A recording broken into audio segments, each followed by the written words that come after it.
Honours চতুর্থ বর্ষের সুপ্রিয় শিক্ষার্থী ভাই বোনেরা, আসসালামু আলাইকুম। আজকে আমি আলোচনা করব তোমাদের নাম্বার অফ থিওরি সাবজেক্টের অধ্যায় 3-এর সমস্যা নম্বর 15। সো আমরা প্রথমত প্রশ্নটা খেয়াল করি। প্রশ্নটা বলেছে যে এফ ও জি দুইটি সংখ্যাতাত্ত্বিক ফাংশন হলে, আমরা ইতিমধ্যে অধ্যায়ে সংখ্যাতাত্ত্বিক ফাংশন সম্পর্কে বিস্তারিত আলোচনা করেছি। হলে g of n equal summation d বিভাজ্য এন এফ অফ ডি হবে যদি এবং কেবলমাত্র যদি এত হয়। তাহলে প্রথমত এই প্রশ্নটা প্রমাণ করার আগে আমাদের এখানে দুইটা কথা বলা হয়েছে, যদি এবং কেবলমাত্র যদি। যদি এবং কেবলমাত্র যদি বলতে আমরা কি বুঝি? আমরা সহজেই বুঝে রাখবো, আমি যদি তুমি হই তাহলে তুমিও আমি হব। অর্থাৎ এই যদি এবং কেবল যদি মানে হচ্ছে আমাদেরকে এইটা ধরে একবার এইটা প্রমাণ করতে হবে এবং আর একবার এই পার্ট ধরে এই পার্টটা প্রমাণ করতে হবে। এটাই হচ্ছে কি যদি এবং কেবলমাত্র যদি। তাহলে প্রথমত আমরা কি বললাম যে প্রথম পার্ট ধরে আমরা দ্বিতীয় পার্ট প্রমাণ করব, আবার দ্বিতীয় পার্ট ধরে আমরা প্রথম পার্টটা প্রমাণ করব। তাহলে প্রথমত আমরা লিখতে পারি, মনে করি জি অফ এন সামেশন ডি বিভাজ্য এন এফ অফ ডি, অর্থাৎ প্রথম পার্টটা যা দেওয়া রয়েছে। সুতরাং প্রমাণ করতে হবে যে f of n equal summation d বিভাজ্য n g of d Mobius function n by d, অর্থাৎ এফ অফ এন মানে এফ অফ এন আর এই যে সামেশন ডি বিভাজ্য n g of d into Mobius function n of d. এটা মানে কিন্তু আমরা জানি g asterisk mu of n, এইটাকে আমরা দ্বিবিষলয়ের সংজ্ঞা হতে জানি। এইটা মানে হচ্ছে আমাদের এইটা। তাহলে এখন আমরা খেয়াল করি, যেহেতু এখানে একটা ব্যাপার আসছে কি দ্বিবিষলয়ের গুণজের ব্যাপারটা আছে, এটাকে বলা হয় কি দ্বিবিষলয়ের গুণজ। তাহলে আমরা এই প্রশ্নটা প্রমাণ করতে গেলে আমাদেরকে দ্বিবিষলয়ের গুণজটা ব্যবহার করতে হবে। তাহলে আমরা প্রথমে লিখলাম যে দ্বিবিষলয়ের গুণজের সংজ্ঞা হতে আমরা জানি। তাহলে f asterisk epsilon of n equal summation n d বিভাজ্য n f of d epsilon n by d. এইটা কার সংজ্ঞা? এইটা হচ্ছে আমাদের দ্বিবিষলয়ের গুণজের সংজ্ঞা। আমরা আমাদের বই থেকে আমরা কিন্তু বুঝেছি দ্বিবিষলয়ের গুণজের সংজ্ঞাটা। তাহলে আমরা একটু খেয়াল করার চেষ্টা করি। আমরা সামেশন ডি বিভাজ্য এনটাকে রেখে দিলাম, এফ অফ ডিটা রেখে দিলাম। এখন একটা বিষয় খেয়াল করতে হবে, এখানে এই যে এন কি আছে, n by d, n by d কে বলা হয় পূর্ণ সংখ্যা। কি বলা হয়? এন বাই ডি হচ্ছে একটা পূর্ণ সংখ্যা। সেজন্যই আমরা বলতে পারি এপসাইলন এন বাই ডি এর মান হচ্ছে 1। কি বলে রাখতে হবে আমাদের? যেহেতু এন বাই ডি একটা পূর্ণ সংখ্যা, এজন্যই আমরা সহজেই মনে রাখবো epsilon n by d equal 1। তাহলে আমাদের এই পার্ট মান হচ্ছে 1, মানে এর সাথে 1টা গুণ করলে এটাই থাকবে। এখন দেখো কি দিয়া আছে প্রশ্নে, আমাকে কি দিয়া ছিল জি অফ এন মানে কি সামেশন ডি বিভাজ্য এন এফ অফ ডি। তাহলে এই পার্ট সমান আমরা কি লিখতে পারি? জি অফ এন। এখন আমরা একটু খেয়াল করার চেষ্টা করি যে অতএব কি এফ স্টারিক এপসাইলন ইকুয়াল জি, যেহেতু এটা এন এর ফাংশন, এটাও কার ফাংশন? এন এর ফাংশন। সো আমরা চাইলে এই পাশ থেকে এনটা এবং এই পাশ থেকে এনটা বাদ দিতে পারি, যেহেতু আমাদের এন এর ফাংশন। তাহলে আমরা একটু খেয়াল করি, তাহলে কি লেখা যাবে? G equal f of f asterisk epsilon.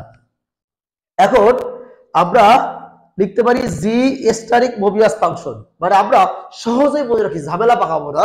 আমরা এই জায়গায় আমরা এই জি এর পাশে একটা স্টারিক অর্থাৎ এই মোবিয়াস ফাংশন গুণ করলাম, সেম ভাবে এটার পাশে কি একটা মোবিয়াস ফাংশন গুণ করলাম। তাহলে আমরা বলতে পারি উভয় পক্ষে মোবিয়াস ফাংশন গুণ করে অর্থাৎ স্টারিক দিয়ে পাই। তাহলে f asterisk epsilon stearic Mobius function, এটা কি সংযোজন বিধি অনুসারে কি লিখতে পারি? আমরা লিখতে পারি যে এর কত বলতো, এর কত আছে, এই যে এখানে কি আছে, এটা কি লিখতে পারি? সংযোজন ফাংশন অনুসারে। তাহলে এফ স্টারিক এটাকে আগে এটাকে পরে, অর্থাৎ এটাকে বলা হয় বিনিময় বিধি। তাহলে এফটাকে রেখে দিলাম, স্টারিক রেখে দিলাম, আর এই যে মোবিয়াস ফাংশন স্টারিক্স এপসাইলন, এটা এটা সমান সমান এল। এটাকে বলা হয় মোবিয়াস ফাংশনের সংজ্ঞা থেকে আমরা জানি যে মোবিয়াস ফাংশন এস্টারিক্স এপসাইলন ইকুয়াল কত হয়, এন হয়। অর্থাৎ আমরা এমন জানি যে Mobius function epsilon of n equal কত, এল অফ এন। অর্থাৎ মোবিয়াস ফাংশন এস্টারিক এল ইকুয়াল এল, তাহলে এইটা সমান সমান কি জানি, এল জানি। এখন এফ অ্যাস্টারিক এল, এইটা সমান সমান আমরা লিখতে পারি এফ, কারণ এখানে এল মানে হচ্ছে অভেদক, অর্থাৎ এল অফ এন মানে হচ্ছে ওয়ান, অভেদক মানে হচ্ছে ওয়ান। একের সাথে যদি আমরা এফ এর গুণ করি তাহলে কত হবে, এফ এ হবে। অর্থাৎ আমরা কি পেয়ে গেলাম যে f equal g asterisk Mobius function, অর্থাৎ f of n equal g asterisk Mobius function of n. মানে আমরা এটাকে বলতে পারি এদের ফাংশন, তাহলে এটা কি বলতে পারি, এদের ফাংশন। দেখো তো আমাদের কোনটা প্রমাণ করতে বলেছিল, আমাদের যে পার্টটা প্রমাণ করতে বলেছিল যে এফ অফ এন কত equal g asterisk Mobius function of N, আমাদের প্রমাণ হয়ে গেছে। অর্থাৎ আমরা প্রথম পার্ট থেকে আমরা দ্বিতীয় পার্টের প্রমাণ করলাম, এখন আমাদেরকে আবারও কি দ্বিতীয় পার্ট ধরে প্রথম পার্টটা প্রমাণ করতে হবে। তাহলে আমরা কি লিখতে পারি, মনে করি এই পার্ট, অর্থাৎ এইটা মানে কি বলতো, কি এফ অফ কত এফ ইকুয়াল জি স্টারিক মিউ, মানে এটা মানে কি জি স্টারিক মিউ। তাহলে এখন লিখতে হবে যে প্রমাণ করতে হবে যে জি অফ এন মানে এই প্রথম পার্টটা ইকুয়াল সামেশন ডি বিভাজ্য এন এফ অফ ডি। তাহলে আমরা খেয়াল করি যখন এখন আমরা এই যে একটা পার্ট, এই পার্টের উভয় পাশে আমরা কি মোবিয়াস ফাংশন দিয়ে পাই, তাহলে আমরা কি লিখলাম এফ অ্যাস্টারিক মোবিয়াস ফাংশন, আর এই পার্ট অ্যাস্টারিক মোবিয়াস ফাংশন, অর্থাৎ উভয় পক্ষে মোবিয়াস ফাংশন সরি এপসাইলন গুণ করে পাই। তাহলে লিখতে পারি জি অ্যাস্টারিক মিউ স্টার এপসাইলন। এটা কি বিধি, এটা হচ্ছে আমাদের সংযোজন বিধি। আবার দেখো তো কি মিউ অ্যাস্টারিক এপসাইলন মানে আমরা কি জানি, এল জানি, কার সংখ্যা অনুসারে, এই যে মোবিয়াস ফাংশনের সংখ্যা অনুসারে। আবার এলটাকে বলা হয় কি অভেদক, অর্থাৎ অভেদক মানে হচ্ছে ওয়ান, একের সাথে জি এর গুণ করলে হবে জি, অর্থাৎ ফাইনালি আমরা বলতে পারি জি ইকুয়াল এন অ্যাস্টারিক এপসাইলন। তাহলে আমরা কি দিতে পারি, জি অফ এন, এখানে কি দিতে পারি N asterisk epsilon of N, তাহলে জি অফ এন মানে জি অফ এন। আর দেখো তো এই পার্ট সমান আমরা কি ধরেছিলাম, কত এই পার্ট সমানটা আমাদের কি দেওয়া আছে, আমাদের এইটা সমান সমান আমাদের কি দেওয়া আছে, ডিরিচলেটের গুণের সংখ্যা হিসেবে জানি f asterisk epsilon of n মানে কি সামেশন ডি বিভাজ্য n f of d, epsilon n by D.